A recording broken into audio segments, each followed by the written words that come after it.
How do you envision the future of leadership?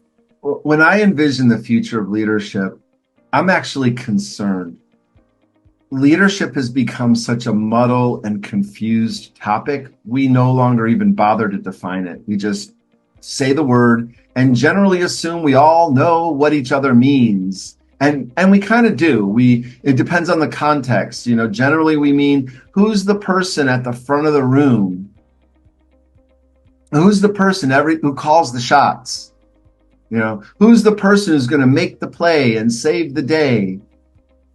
Yeah. I think we have a really confused notion of leadership, and I call it the fundamental leadership error. There's a fundamental error in our conversation about leadership, and it's that we have fused leadership with a somewhat similar idea called authority. And we've decided we are no longer going to talk about authority, that it's a bad topic. It's mean. Authority doesn't feel good. Authority is unenlightened. Authority is about bossing people around. And instead, we want to talk about leadership. And so all those behaviors that I just associated with authority, that we don't talk about them. But they don't go away.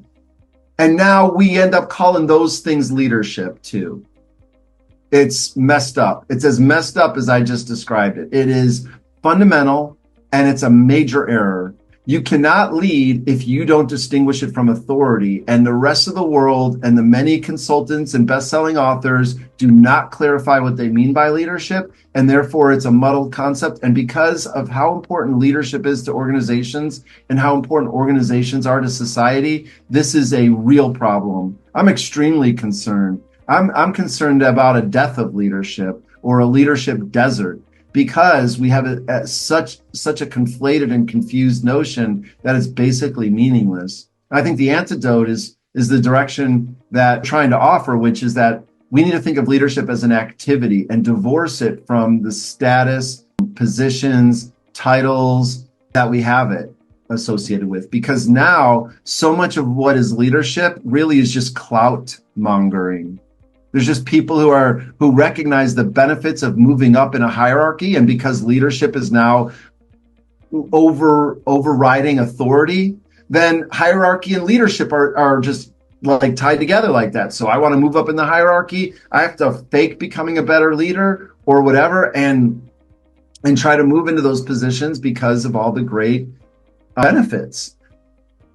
And then if any of us have been stuck with a person in a position of authority who neither knows how to use that authority and doesn't understand leadership, then we know how miserable it could be. It could truly be, it could damage one's career, but also more than that. I've seen people's lives ruined by people who want to run organizations at the highest level and are willing to play pretty nasty games to keep power, And so unless we get this error corrected, I actually think we are in for a long period, 1,000 years of darkness.